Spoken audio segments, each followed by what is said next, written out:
शुभ प्रभात प्यारे बच्चों। आज का हमारा काम जो कि कौन कविता से लिया गया है और आज हमने लिए हैं इस कविता के शब्द अर्थ। बच्चों, जब तक हमको शब्द अर्थ समझ में नहीं आते तो हम कविता का भावार्थ भी नहीं समझ पाते हैं। तो चलिए समझते हैं कौन कविता के शब्द और अर्थ। कुतरना, यह बिल्कुल एक आम शब्द है कुतरना, और कुतरना का अर्थ होता है पैने दांतों से काटना। यहाँ पर इस कविता में जो चूहा है वह हर चीज़ को कुतरता है। जिल्द, जिल्द का अर्थ होता है बच्चों कवर। जैसे कि आपकी कॉपीज़ में कवर लगे हुए होते हैं, उसे कहते हैं जिल्द। एक शब्द आया है धाता।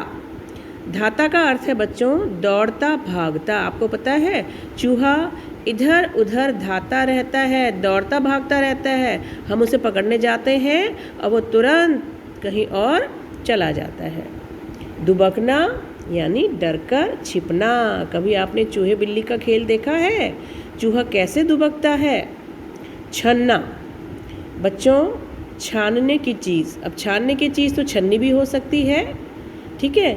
कविता के आधार पर कोई भी छानने वाली चीज़ कविता के आधार पर है। जैसे छानने वाला कपड़ा, जैसे हम आटा मलते हैं उसके ऊपर एक बारीक सा कपड़ा रख लिया, कोई चीज़ है उसके ऊपर बारीक सा हमने मलमल का या कोई पतला सा कपड़ा रखा और जैसे ही उसको धो के टांगा, और चूँकि चूहे को उसमें कुछ खाने की खुशबू आती है तो चूहा वो कपड़ा लेके ही दौड़ पड़ता है। पोथी, पोथी का मतलब है पुस्तक। खलीथा, बच्चों थैली या जेब। आपको पता है जेब भी एक तरह की थैली नुमा ही चीज़ होती है जिसे कि कुर्ते में लगा दिया जाता है। तो जब हम पैसे को खलीथा यानी जेब में डालते हैं, वो थैली नुमा जो जेब है, तो उससे चूहा जब कुतर जाता है तो उसमें से पैसे नीचे गिर जाते हैं, ठीक है। रद्दी, रद्दी का अर्थ है बेकार चीज़ें। घर में जितनी भी हमारी बेकार चीज़ें होती हैं वह हम रद्दी वाले को बेचते हैं। उसमें एक ही चीज़ नहीं होती कि अखबार, उसमें कोई भी बेकार चीज़ होती है तो उसे हम रद्दी कहते हैं। गड़बड़ का अर्थ होता है गलत, और शरारत का अर्थ होता है बच्चों शैतानी।